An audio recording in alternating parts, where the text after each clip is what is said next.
문제의식을 가지고 있고 논의가 진행되고 있으니까 곧 정리될 걸로 보입니다.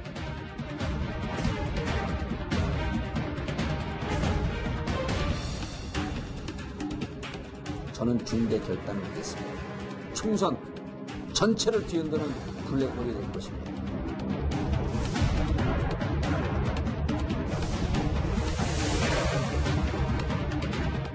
이번 총선을 조국 수호 선거로 치를 수는 없습니다.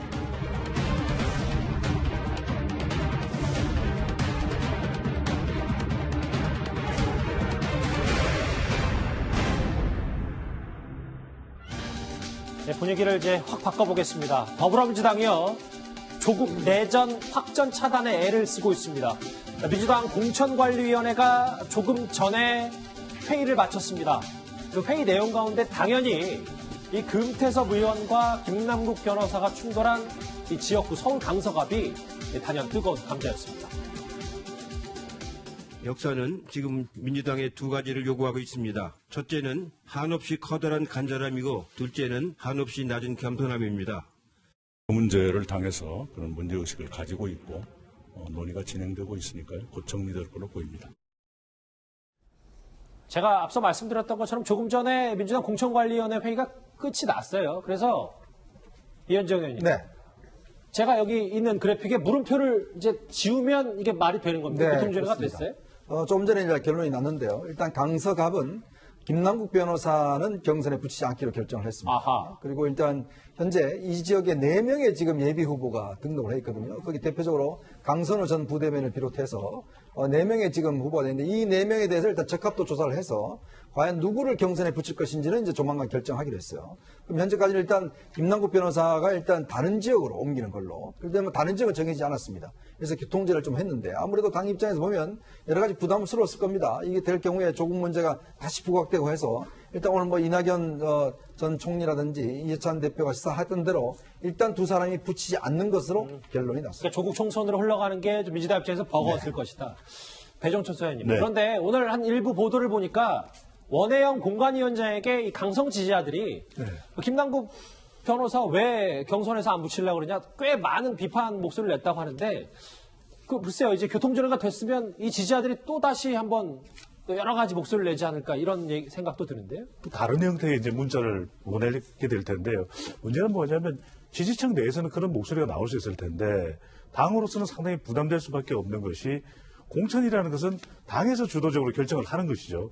그런데 자칫 이렇게 극성 지지자들의 문자에 영향받는 모습을 보이게 되는 경우에는 당 지지율에 타격을 받죠. 왜냐하면 중도층 유권자들은 이런 모습, 이런 공천 과정을 이해를 못한다는 겁니다. 왜냐하면은 아니 얼마든지 김남국 변호사가 훌륭한 자질을 가지고 있고 본인 스스로 이번 선거에 나설 의지가 있다면은 아니 경선 또 공천 신청을 하면 되는 것이죠. 그런데 이것 자체가 마치 어떤 특정인에 대해서 찬성이냐 반대려고 하는 것은 지역 유권자들을 대표하는 것이 국회의원 아니겠습니까? 바로 그 취지를 살려가서 이 경선이 이루어져야 되는데 이것이 마치 누구의 세력화돼서 이 공천위원장에 영향을 준다. 이런 모양새는 좋지 않은데도 불구하고 우리가 이른바 이야기하는 팬덤 또 극성 지지자들은 이것을 사실 멈추기는 어려워 보이는 거죠. 문제는 정리를 하면 이것 자체가 지지층들 내에서는 이해하는 부분이 있을지 모르겠지만 중도 유권자들에게는 영향을 줄 수밖에 없어 보입니다. 뭐 이렇게 무조건 경선시켜라 공천관리위원장 적폐 아니냐라는 뭐 여러 강성 지지자들의 이 문자 메시지가 쏟아졌다고 하는데 어쨌든 다시 한번 정리하자면 민주당은 이 김남국 변호사를 타 지역 그러니까 금태섭 의원의 지역구인 강서갑이 아닌 타 지역구에 이제 보내기로 했습니다. 자 그런데 불씨는 여전히 남아 있습니다. 화면 같이 만나보시죠. 준비가 좀 안 됐나요? 예, 그러면 준비가 됐습니까? 네, 그럼 같이 한번 들어보시죠. 예. 이번 총선을 조국 수호 선거로 치를 수는 없습니다.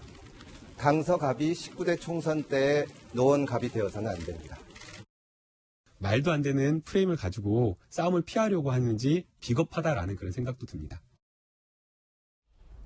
뭐 저 여지는 뭐 계속 되겠죠 앞으로도. 근데 구장 차장, 네. 김남국 변호사가 다른 지역에 간다고 하면, 근데 일각에서는 또 거기 가면 또 신경을 써줘야 되는 거 아니냐 이게 조국 간판 달았다고 특혜 주는 거 아니냐라는 얘기도 있던데요. 그렇습니다. 그런 논란이 재현될 가능성이 큽니다.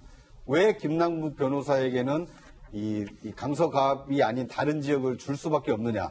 그건 결국 조국 수호, 조국 전 장관 사태 때 굉장히 옹호했기 때문이 아니냐라는 누가 이 경선에 붙을지 또는 전략공천이 될지는 모르겠습니다만 이 김남국 변호사에 대한 특혜 시비 논란은 굉장히 끊이지 않을 가능성이 큽니다. 예. 특히 금태섭 의원의 경우에는 이제 김남국이라는 어떻게 보면 저격수는 피했지만 금태섭 의원에게 왔던 저격수가 다른 지역으로 가게 되면 그분은 이제 유탄을 맞게 되는 거 아닙니까? 그분 역시도 마찬가지로 조국 수호 프레임 문제 제기를 할 가능성이 크기 때문에 아마 김남국 변호사가 어느 지역을 가든 이 제2의 프레임, 조국 수호 이 프레임 논란은 재현될 가능성이 커 보입니다. 그러니까 그 말이에요. 배종찬 선생님. 네. 그러니까 이게 앞으로 뭐 형평성 논란도 있고 원래 100% 만족시킨 건 없잖아요. 이 경선 규칙을 좀 바꾸다 보면. 그러면 앞으로도 뭐 김남국 변호사를 상대했던 김태섭 의원이 조국 수호라는 프레임을 짠 것 자체 또 민주당에서 많은 비판을 받고 있고 네. 앞으로도 이 여진이 계속 지속될 가능성이 있지 않겠습니까? 그러니까 많은 사람들이 우려했던 또 의심했던 그런 현상이 일어나는 것이죠. 그러니까 공천과 경선이라고 하는 것은 당은 당규에 정해진 대로 본인이 그 지역에 출마를 원한다면 도전하고 싶다면 그 지역의 현직 의원과 경선을 치르면 되는 것인데 이 경우는 왜냐하면 정말 말 그대로 조국 프레임이 등장한 거죠. 근데 19대 총선을 왜 이야기했냐면 19대 총선 때도 철회를 합니다. 공천을 철회를 했으면서도 그 여진이 총선 결과에 영향을 줬다라는 거예요. 문제는 이게 한번 불거지기 시작했으면 이제 다른 어떤 지역을 가더라도 김남국 변호사는 개인적으로 굉장히 자질이 있고 본인 스스로가 철학이 분명한 후보자일 수가 있지만 이제는 어떤 이야기를 한다고 하더라도 조국 전 장관과 연결될 수밖에 없다라는 것이죠. 알겠습니다. 지금 어쨌든 뭐 교통 정리는 됐는데 앞으로도 이 조국 내전이라고 불렸던 이 두 사람의 갈등 여지는 좀 이어질 수밖에 없을 것 같습니다. 여의도 정치권 얘기 해봤고요. 이제 서초동 법조계 얘기를 다음 주에서 만나보겠습니다.